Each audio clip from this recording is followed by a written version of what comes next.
Bonjour à tous, Christelle, conseillère bien-être doTERRA. Je vous fais cette petite vidéo en fait pour vous expliquer pourquoi est-ce que moi j'ai décidé de m'engager et de collaborer avec doTERRA. Qu'est-ce qui fait la différence de cette marque? Qu'est-ce qui fait que j'ai été séduite et que j'ai eu un waouh et que je suis tombée vraiment amoureuse des produits et de la compagnie? Premièrement, c'est passé par l'étape des produits. Alors, c'est-à-dire que moi, j'ai testé une huile qui m'a vraiment transportée, transcendée, avec laquelle j'ai eu un wow incroyable. La plupart des gens le savent, c'est le frankincense. C'est vraiment une huile qui m'a quelque part un peu sauvée. Et elle fait encore plein de bienfaits aujourd'hui dans la famille d'ailleurs. Et pourquoi est-ce que l'histoire de cette huile m'a parlé en fait? C'est parce que j'ai vraiment compris ce qu'il y avait derrière dans une petite bouteille, ce qui se passait derrière en fait, ce que j'étais complètement incrédule au départ parce que j'utilisais déjà les huiles essentielles depuis longtemps, mais je ne savais pas ce qui se passait derrière. Donc c'était quoi le travail avec les producteurs, c'était quoi le travail sur le terrain, comment est-ce qu'on cultivait les plantes, sur quel... toutes ces données-là. Et avec doTERRA, en fait, j'ai commencé à un peu creuser le sujet parce qu'au début, j'étais méga sceptique. Je vais vous je vais le dire tout à fait en toute transparence. J'étais méga sceptique parce que c'est une compagnie américaine, parce que on a des a priori là-dessus, alors que voilà, je pense que c'est un peu l'inconscient de chacun aussi. Mais ça a fait qu'en fait, je me suis vraiment mis à me dire, ok, ben, qu'est-ce qu'il y a là derrière? Qu'est-ce qui fait la différence? Et en fait, la différence, c'est quoi? C'est que doTERRA a une transparence complète sur tous leurs produits et qu'en fait, on peut voir le kidam, donc tout un chacun, autant moi que vous, pouvez voir ce qu'il y a vraiment dans une bouteille d'huile essentielle, quel est son profil vraiment au niveau chimique. Alors moi, j'y comprends pas grand-chose, mais c'est simplement pour vous donner l'idée que c'est intéressant de comprendre qu'on peut avoir accès à tout ça, alors que pour la plupart du temps, on n'a pas accès à toutes ces informations-là. Et donc ça, pour moi, c'était vraiment déjà un gage de différence.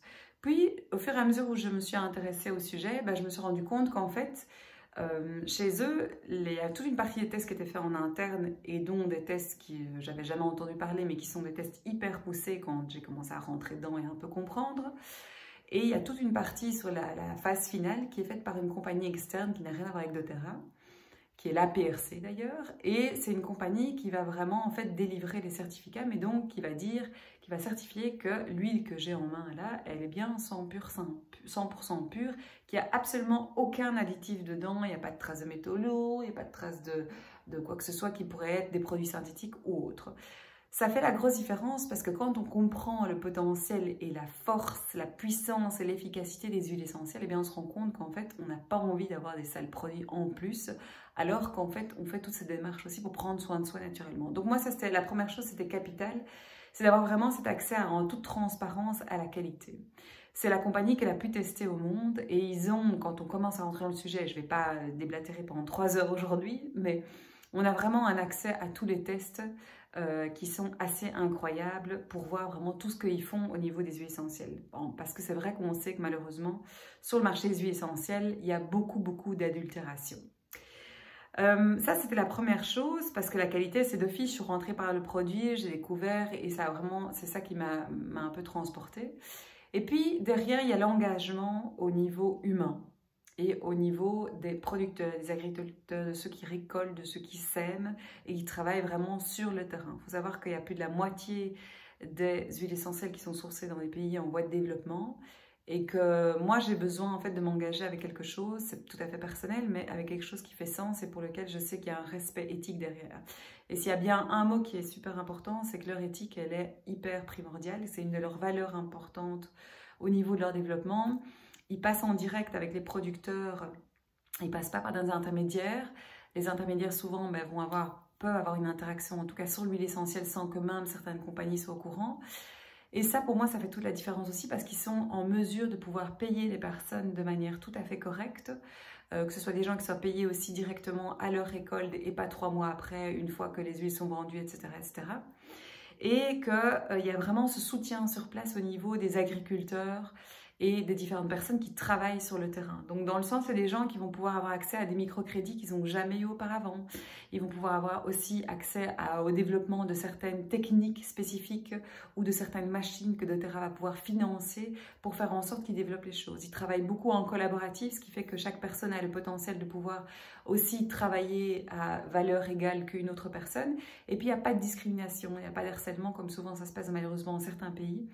Parce que, je prends l'exemple de la Somalie pour l'encens, donc le frankincense en l'occurrence, qui est ma petite huile chouchou. Eh bien, ils ont exigé que les femmes puissent travailler aussi dans les différentes coopératives. C'était vraiment un des critères primordiaux. Ça, c'est quelque chose qui pour moi est super important parce qu'il y a vraiment cette notion aussi de respect de l'humain, mais aussi de l'environnement. Ils ne vont pas aller absolument... voilà, l'arbre de frankincense, c'est un arbre qui est... voilà, on récolte en fait la sève. Et ça met du temps à se régénérer. Donc, on ne peut pas non plus faire de la surproduction sur ça parce que sinon, ça posait problème pour la suite. Et en fait, à long terme, ce n'est pas du tout intéressant. Donc, il y a aussi ce respect quelque part de la nature qui est importante dans tout ça et qu'il faut prendre conscience que la Terre, elle a des ressources et qu'il faut, voilà, évidemment, en faire attention. Donc vraiment cet aspect d'approvisionnement éthique et de solidarité quelque part par rapport aux différentes collectivités qui travaillent, pour moi c'était vraiment capital et c'était important. Puis il y a aussi un autre point que j'avais jamais entendu parler, en tout cas pas dans les compagnies essentielles que j'utilisais auparavant, c'est l'engagement aussi au niveau caritatif que doTERRA a et qui est via leur association qui s'appelle Healing Hands, où ils soutiennent plus de centaines de projets en fait annuellement à travers le monde, vraiment. Et c'est quelque chose qui, pour moi, est important de savoir qu'en fait, ce que nous on fait et ce que une partie des gens comme moi qui vont partager et faire découvrir les huiles essentielles, eh bien, on peut aussi aider par cette manière-là des personnes qui en ont besoin, en fait. Que ce soit, par exemple, de nouveau en Somalie, la construction d'un hôpital. Au Guatemala, je sais qu'il y a toute une série d'aides aussi de construction de locaux spécifiques pour les producteurs. En Haïti, je sais qu'il y a eu tout un approvisionnement d'eau potable dans certains villages qui travaillaient au niveau de la production du vétiver. Donc il y a plein de choses qui sont faites par rapport à ça. Je vous inviterai à aller voir d'ailleurs sur healinghands.com et sur source2you.com si vous voulez vraiment avoir accès à tout ce qui est test, parce que quand vous avez une petite bouteille de doTERRA chez vous, vous avez en dessous de la bouteille un petit numéro de lot que vous pouvez aller vérifier pour avoir accès à toutes ces informations que je vous ai données au niveau des tests. Donc ça, pour moi, c'était vraiment important parce qu'il y a cette considération de la personne qui est derrière, qui travaille pour ça. Et puis nous sommes des humains, donc nous partageons quelque chose qui sont les beautés de la nature et ce qu'elle peut nous offrir dans le respect aussi de tout ce qu'on peut faire à ce niveau-là. Et j'ai bien aimé aussi le côté où il y a toutes des synergies qui font que vraiment c'est facile de les utiliser et puis c'est facile aussi de pouvoir donner accès à des personnes qui n'y connaissent rien du tout aux huiles essentielles, de découvrir les produits et de pouvoir commencer à prendre soin d'eux naturellement pour les petits bobos du quotidien et puis aussi pour toute la sphère, je dirais, émotionnelle, qui est un point qui est pour moi très très important, voilà, vis-à-vis tout ça. Donc voilà, ça c'était un petit peu mon message de pourquoi est-ce que moi j'ai décidé voilà, de vraiment collaborer avec eux, pourquoi est-ce que c'est quelque chose qui me tient extrêmement à cœur. C'est parce que cette compagnie a vraiment en fait l'humain au centre de ses préoccupations et que c'est pour moi très important. Voilà, j'espère que ce message aura été utile pour vous et je vous souhaite de passer une excellente journée. À tout bientôt.